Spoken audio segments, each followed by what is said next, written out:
218. Pada kesempatan ini saya akan menjelaskan mengenai pengertian ekuitas. Menurut PSAK nomor 21 menyatakan bahwa ekuitas sebagian dari hak milik perusahaan harus dilaporkan sedemikian rupa sehingga dapat memberikan informasi mengenai sumbernya secara jelas dan disajikan dengan peraturan perundang-undangan dan akta pendirian yang berlaku. Akuntansi untuk ekuitas dibedakan menjadi dua. Yang pertama, itu akuntansi untuk ekuitas badan usaha bukan PT, dan yang kedua, akuntansi untuk badan usaha berbentuk PT. Akuntansi untuk badan usaha bukan PT harus dilaporkan sesuai dengan peraturan perundang-undangan yang berlaku untuk badan usaha tersebut dan standar akuntansi keuangan yang berlaku khusus untuk industri yang bersangkutan, misalnya koperasi. Yang berikut akuntansi ekuitas untuk badan usaha berbentuk PT meliputi modal saham, yaitu seperti saham preferen, saham biasa, dan akun tambahan modal disetor. Pos modal lainnya seperti modal yang berasal dari sumbangan disajikan sebagai bagian dari tambahan modal disetor. Akun tambahan modal disetor terdiri dari berbagai macam unsur penambahan modal seperti agio saham, tambahan modal dari perolehan kembali saham dengan harga yang lebih rendah dan pada jumlah yang diterima pada saat pengeluaran. Tambahan modal dari penjualan saham yang diperoleh kembali dengan harga di atas jumlah yang dibayar pada saat perolehannya. Berikut tambahan modal dari perbedaan kurs modal disetor dan lain sebagainya. Akun tambahan modal disetor tidak boleh didebit atau dikreditkan dengan pos laba rugi usaha maupun laba rugi luar biasa. Sekian. Baik, perkenalkan nama saya Alfrida Nyonbasu. Di sini saya akan melanjutkan penjelasan dari teman Trimalun. Jadi, akuntansi untuk ekuitas dibagi menjadi dua bagian, yakni yang pertama, akuntansi ekuitas untuk badan usaha bukan PT, dan yang kedua, akuntansi ekuitas untuk badan usaha berbentuk PT. Nah, kita lihat yang pertama mengenai akuntansi ekuitas untuk badan usaha bukan PT, itu harus dilaporkan sesuai dengan peraturan perundang-undangan yang berlaku untuk badan usaha tersebut atau sesuai dengan standar akuntansi keuangan yang berlaku untuk industri tersebut.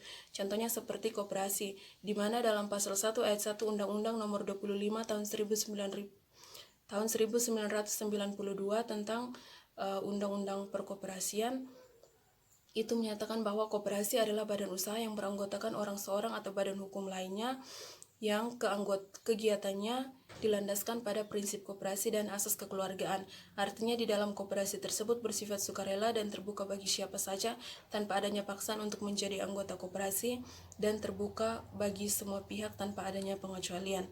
Kemudian akuntansi ekuitas untuk perusahaan perseorangan adalah kepemilikan sendiri badan usaha yang biasanya disajikan dalam jumlah tertentu dan tidak ada subpengklasifikasian karena biasanya pemilik tidak melakukan pembatasan berapa banyak yang harus diinvestasi atau diambil dari perusahaan tersebut, sehingga biasanya apabila perusahaan tersebut mengalami likuidasi maka kreditor dapat mengambil aktiva pribadi dari pemilik perusahaan tersebut.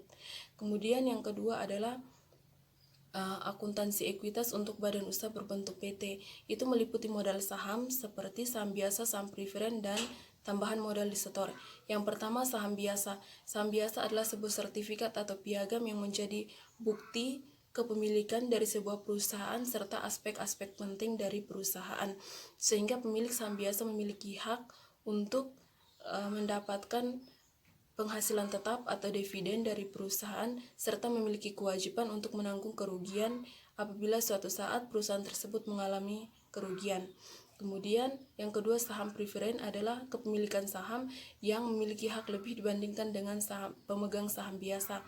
Jadi biasanya dalam pembagian dividen yang akan didahulukan adalah pemegang saham preferen, dan pemegang saham preferen memiliki peranan penting dalam pemilihan direksi, sehingga biasanya tim manajemen akan bekerja semaksimal mungkin untuk dalam pembagian dividen itu selalu mendahulukan pemegang saham preferen.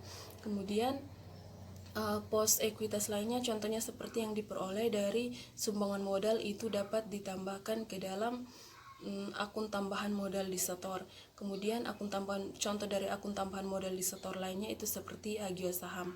Nah, tujuan dari menyajikan laporan ekuitas dari sebuah perusahaan adalah untuk menyajikan informasi kepada yang berkepentingan tentang efisiensi dan kepengurusan manajemen serta mengetahui riwayat investasi dari sebuah perusahaan. Terima kasih. Baik, perkenalkan nama saya Indah Unus. Saya kelompok 2 akuntansi perpajakan. Di sini saya akan menjelaskan tentang komponen ekuitas pemegang saham. Ekuitas pemilik tercermin dalam neraca, terdiri dari yang pertama di sini adalah modal saham. Modal saham merupakan bagian dari suatu PT yang dapat dikontribusikan pemiliknya. Jenis saham dapat meliputi saham biasa dan saham preferen. Di sini ada saham biasa atau common stock, yaitu dengan nilai nominal, tanpa nilai nominal, tetap tercatat pada saat dikeluarkan, tanpa nilai nominal, dan tidak tercatat pada saat dikeluarkan. Yang berikutnya adalah saham prioritas, preferen atau preferen stock. Penjualan saham pada umumnya berdasarkan harga pasar. Selisih antara nilai nominal dan harga pasar merupakan agio ataupun disagio saham. Contoh di sini, PT Dharma menetapkan 1000 lembar saham biasa dengan nilai nominal sebesar 10.000 dengan harga sebesar 15.000 per lembar. Pencatatannya, kas pada modal saham dan agio saham. Kas di sini sebesar 15 juta, modal saham sebesar 10 juta, dan agio saham sebesar 5 juta. Baik, saya Ade Bimau. Saya akan melanjutkan penjelasan mengenai tambahan modal saham. Akun tambahan modal saham ini terdiri dari 4 unsur. Yang pertama adalah agio saham, yang kedua adalah tambahan modal dari pembelian kembali saham dengan harga yang lebih rendah, yang ketiga adalah tambahan modal dari penjualan saham, dan yang keempat adalah tambahan modal dari perbedaan kurs modal di setor. Akun tambahan modal saham ini tidak boleh didebit atau dikredit dengan laba atau rugi usaha maupun laba atau rugi luar biasa. Saham preferen memiliki kemungkinan untuk dikonversi menjadi saham biasa. Apabila terjadi pertukaran, maka nilai buku saham preferen dengan nominal saham biasa dapat merupakan agio saham biasa apabila lebih besar dan atau dapat dibebankan ke saldo laba apabila lebih kecil. Tetapi apabila terjadi terjadi transaksi pembelian treasury stock yang dijual kembali dan memperoleh agio saham perbendaharaan tersebut, maka dapat dibebankan terlebih dahulu ke saldo ke agio saham perbendaharaan tersebut, tetapi apabila tidak, baru dibebankan ke saldo laba. Sekian. Baik, terima kasih. Perkenalkan, nama saya Yuldiansi Iswanti Wike, NIM 1810211. Di sini saya akan membawakan materi tentang pencatatan penambahan modal di setor PT dan juga pencatatan pengurangan modal di setor PT. Yang pertama, saya akan membahas tentang pencatatan penambahan modal di setor PT. Penambahan modal di setor PT dicatat berdasarkan yang pertama yaitu jumlah uang yang diterima. Yang kedua yaitu setoran saham dalam bentuk uang berdasarkan transaksi nyata. Nah, untuk jenis saham yang diatur dalam bentuk rupiah dalam akta pendiriannya, setoran saham tunai, setoran saham dalam mata uang asing dinilai berdasarkan kurs setoran yang berlaku. Sedangkan untuk jenis saham yang diatur dalam mata uang asing dalam akta pendiriannya, setoran tunai baik rupiah maupun mata uang asing lainnya harus dikonversi ke mata uang asing dalam akta pendirian sesuai kurs resmi yang berlaku pada tanggal setoran, kecuali akta pendirian atau keputusan pemerintah menentukan kurs tetap. Selain itu, selisih kurs mata uang asing yang timbul dan berkaitan dengan transaksi modal harus dibukukan sebagai bagian dari modal dalam akun selisih kurs atas modal disetor dan bukan merupakan unsur dari laba rugi. Yang ketiga adalah besar tagihan yang timbul atau hutang yang dikonversi menjadi modal. Konversi utang menjadi modal pada dasarnya merupakan transaksi pengeluaran saham di mana pembayaran atas saham tersebut dilakukan dengan dikonversikannya piutang dari kreditur menjadi penyertaan saham atau penyediaan kas. Dan juga ini menjadi salah satu alternatif untuk sebagai penghapusan utang. Selain itu terdapat dua macam transaksi yang dilakukan secara bersamaan, yaitu transaksi pelunasan utang dan juga transaksi penyertaan modal atau meniadakan kas. Yang keempat adalah setoran saham dalam dividen saham dilakukan dengan harga wajar saham. Di situ artinya yaitu harga pasar tanggal transaksi untuk PT yang sahamnya terdaftar di Bursa Efek atau nilai wajar yang disepakati rapat umum pemegang saham untuk saham yang tidak ada harga pasarnya.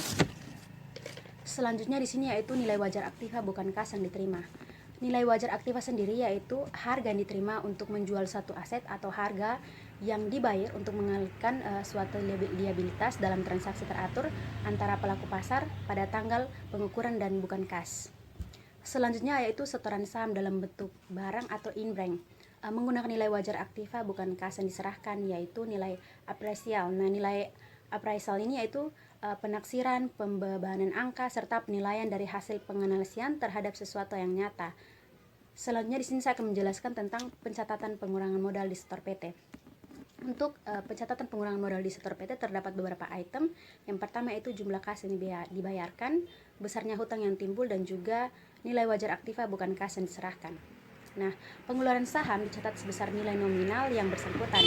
Bila jumlah yang diterima dari pengeluaran saham tersebut lebih besar daripada nominalnya, maka selisih yang terjadi akan dibukukan pada akun agio saham. Selain itu juga bila ketentuan hukum yang ada memungkinkan penarikan kembali saham yang telah dikeluarkan, maka pencatatan transaksi ini dilakukan dengan mendebit akun modal saham dan mengkredit modal saham yang diperoleh kembali sebesar jumlah yang dilakukan pada saat perolehan kembali saham yang bersangkutan. Baik teman-teman, di sini saya akan menjelaskan tentang saldo laba. Secara sederhana, saldo laba adalah laba yang ditahan perusahaan sehingga tidak dibagikan kepada pemegang saham. Laba yang ditahan adalah laba baik berupa tunai maupun dividen dengan tujuan retu yang mana bisa digunakan untuk berbagai kegiatan atau kebijakan yang mampu meningkatkan kinerja perusahaan di periode selanjutnya. Selain itu, saldo laba juga bisa diartikan sebagai laba bersih yang akan diputar kembali sehingga tidak dibagikan kepada pemegang saham alias shareholder. Saldo laba biasanya juga berasal dari berbagai kegiatan operasional atau non-operasional perusahaan di mana bisa digunakan dengan modal perusahaan. Jumlah dana dari laba ditahan pada akhirnya akan menjadi ekuitas perusahaan dan digunakan sebagaimana mestinya berdasarkan kebijakan direksi dan kesepakatan pemegang saham utama. Beberapa ahli pernah mengutarakan pendapatnya mengenai saldo laba atau saldo laba ditahan. Mereka diantaranya adalah Kieso dan Bambang Rianto. Kieso berpendapat bahwa laba ditahan adalah laba yang dimanfaatkan oleh perusahaan terlebih dahulu untuk menyokong kegiatan bisnis yang kedepannya. Sedangkan Bambang Rianto berasumsi bahwa saldo laba adalah laba yang dibagikan kepada pemegang saham sebagai dividen dan sebagian lagi ditahan untuk modal usaha. Pengelompokan saldo laba. Dalam praktiknya, saldo laba ditahan atau saldo laba dipengaruhi oleh beberapa kelompok akun. Akun-akun tersebut antara lain adalah besarnya laba ditahan periode sebelumnya, dividen, serta besarnya laba rugi bersih setelah pajak perusahaan. Laba ditahan pada periode sebelumnya adalah laba yang sudah digunakan pada periode berjalan. Laba ditahan periode sebelumnya tersebut akan dijumlahkan dengan laba rugi bersih setelah pajak perusahaan. Hasilnya kemudian dikurangi dividen dan sebesarnya laba bersih yang hendak dibagikan kepada pemegang saham. Dividen dapat berupa saham atau uang tunai yang mana besarnya ditentukan oleh kebijakan dividen perusahaan yang ditetapkan pada rapat umum pemegang saham. Melalui 3 akun tersebut, laba ditahan atau saldo laba pada periode berjalan dapat diketahui. Laporan saldo laba ditahan pada tahun berjalan akan selalu mengandung ketiga akun di atas. Bila ditransformasikan ke dalam rumus, maka laba ditahan sama dengan saldo laba ditahan sebelumnya ditambah laba rugi bersih dikurangi dengan dividen. Secara keseluruhan, saldo laba ditahan atau saldo laba adalah laba perusahaan yang bisa diputar sebagai modal usaha. Modal usaha tersebut kemudian bisa dijadikan sebagai modal investasi, pendukung kegiatan operasional perusahaan, hingga modal untuk membayar hutang, baik hutang jangka panjang maupun hutang jangka pendek, dengan fungsi yang sangat bermanfaat bagi perusahaan. Itulah mengapa laba ditahan sering menjadi tolak ukur bagi pihak eksternal maupun internal sebagai kinerja perusahaan. Baik, terima kasih. Di sini saya akan menjelaskan tentang laporan perubahan ekuitas. Jadi, laporan perubahan ekuitas adalah laporan yang menunjukkan perubahan yang menggambarkan peningkatan atau penurunan aktivitas bersih atau kekayaan selama periode pelaporan. Dalam laporan perubahan ekuitas itu juga harus menyajikan yang pertama, laba rugi bersih periode laporan. Yang kedua, setiap pos pendapatan dan beban keuangan atau kerugian yang diakui secara langsung dalam ekuitas. Yang ketiga, pengaruh kumulatif dan perubahan kebijakan akuntansi dan koreksi atas kesalahan yang mendasar. Yang keempat, transaksi modal dengan pemilik dan distribusi kepada pemilik antara lain berupa penyetoran modal saham dan pembagian dividen. Yang kelima, saldo akumulasi laba atau rugi pada awal dan akhir periode serta perubahannya. Jadi, dalam laporan perubahan ekuitas itu, suatu rekonsiliasi antara nilai tercatat dari masing-masing jenis modal ditempatkan dan disetor secara penuh. Tambahan modal yang disetor pada pos-pos ekuitas lainnya pada awal dan akhir periode yang nantinya akan mengungkapkan secara terpisah setiap perubahan yang akan terjadi.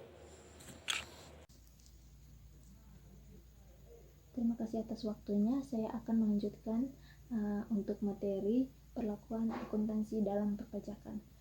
Dalam perpajakan, penjualan saham kepada pihak ketiga di Bursa Efek akan dikenakan PPh final. Menurut Peraturan Pemerintah Nomor 14 Tahun 1997 KMK-282/KMK Nomor 4 Tahun 1997, maka untuk saham pendiri, pemilik saham pendiri dikenakan tambahan PPh sebesar 0,5% dari nilai saham perusahaan pada saat penutupan bursa di akhir tahun 1996. Jadi total PPh yang dikenakan adalah 0,6% dari nilai perusahaan. Dari hal saham, perusahaan diperdagangkan di Bursa Efek setelah 1 Januari 1997, maka nilai saham yang ditetapkan sebesar harga saham pada saat penawaran umum perdana. Selanjutnya ada PPh atas penghasilan dari penjualan saham di Bursa Efek. Yang pertama ada objek pajak. Atas penghasilan yang diterima atau diperoleh orang pribadi atau badan dari transaksi penjualan saham di Bursa Efek, dipungut pajak penghasilan yang bersifat final. Yang kedua ada tarif. Tarif untuk yang pertama, besarnya pajak penghasilan adalah 0,1% atau 1 dari 1000 jumlah bruto nilai transaksi penjualan. Yang kedua ada pemilik saham pendiri dikenakan tambahan pajak penghasilan sebesar 0,5% atau 0,5% dari nilai saham perusahaan pada saat penutupan bursa di akhir tahun 1996. Yang terakhir ada dalam hal saham, perusahaan diperdagangkan di Bursa Efek setelah 1 Januari 1997, maka yang dimaksud dengan nilai saham adalah nilai saham yang ditetapkan sebesar harga saham pada saat penawaran umum perdana. Terima kasih. Baik, perkenalkan nama saya Amnon Jin Taneo, NIM 1800-200-08. Saya akan menjelaskan tentang pemotongan pajak, yaitu penyelenggara Bursa Efek wajib memungut pajak penghasilan setiap transaksi penjualan saham di Bursa Efek. Tidak semua transaksi di Bursa Efek akan dikenakan pajak, hanya transaksi atas penjualan saham dan penghasilan dalam bentuk dividen yang diterima oleh investor yang akan dikenakan pajak. Sementara transaksi pembelian tidak dikenakan pajak. Kemudian yang berikut tarif untuk besaran transaksi saham, yaitu yang pertama ada 0,1%, itu untuk nilai transaksi penjualan saham. Kemudian yang kedua tambahan 0,5%, itu nilai saham perusahaan pada saat penutupan Bursa Efek di akhir tahun. Kemudian yang ketiga ada tambahan 0,5%, itu dikenakan untuk nilai saham pada saat penawaran. Kemudian yang berikut untuk pengangkutan pajak penghasilan atas penghasilan dari transaksi penjualan saham di Bursa Efek, itu semuanya sudah diatur dalam keputusan Menteri Keuangan. Kemudian yang berikut, tarif dan dasar pengenaan pajak itu diatur dalam pasal 2 dan 3 KMK 282. Disebutkan bahwa besarnya tarif pajak penghasilan atas penjualan saham adalah 0,1% dari jumlah bruto nilai transaksi penjualan. Kemudian yang terakhir, pemotongan, penyetoran, dan pelaporan. Pengenaan pajak penghasilan dilakukan dengan cara pemotongan oleh penyelenggara bursa efek melalui perantara perdagangan efek pada saat pelunasan transaksi penjualan saham. Baik, terima kasih atas waktu dan kesempatan diberikan kepada saya. Perkenalkan, nama saya Rosadeli Makosat. Saya akan melanjutkan presentasi dari teman saya, yaitu bagian poin A, yaitu tarif dan dasar pengenaan pajak. Dalam pasal 2 dan 3 KMK 282/1997 disebutkan besarnya tarif pajak penghasilan atas penjualan saham adalah 0,1% dari jumlah bruto nilai transaksi penjualan. Sementara untuk pemilik saham pendiri akan dikenakan tambahan pajak penghasilan dan bersifat final sebesar 0,5% dari nilai saham. Poin B, pemotongan, penyetoran, dan pelaporan. Pengenaan pajak penghasilan dilakukan dengan cara pemotongan oleh penyelenggaraan bursa efek melalui perantaraan pedagang efek pada pelunasan transaksi penjualan saham. Penyelenggaraan bursa efek wajib menyetorkan pajak penghasilan kepada bank persepsi atau kantor pos dan giro selambat-lambatnya tanggal 20 setiap bulan atas transaksi penjualan saham yang dilakukan dalam bulan sebelumnya. Penyelenggaraan bursa efek wajib menyampaikan laporan tentang pemotongan dan penyetoran pajak penghasilan kepada kantor pelayanan pajak setempat selambat-lambatnya tanggal 25 pada bulan yang sama dengan bulan penyetoran. Adapun untuk penyetoran tambahan PPh atas saham pendiri dilakukan oleh emiten atas nama pemilik saham pendiri. Yang pertama, selambat-lambatnya 6 bulan setelah ditetapkan peraturan pemerintah nomor 14 tahun 1997. Apabila saham perusahaan telah diperdagangkan di bursa efek sebelum peraturan pemerintah nomor 14 tahun 1997 ditetapkan. Yang kedua, selambat-lambatnya 1 bulan setelah saham tersebut diperdagangkan di bursa pada saham perusahaan baru diperdagangkan di bursa efek pada saat atau setelah peraturan pemerintah nomor 14 tahun 1997 ditetapkan. Terima kasih.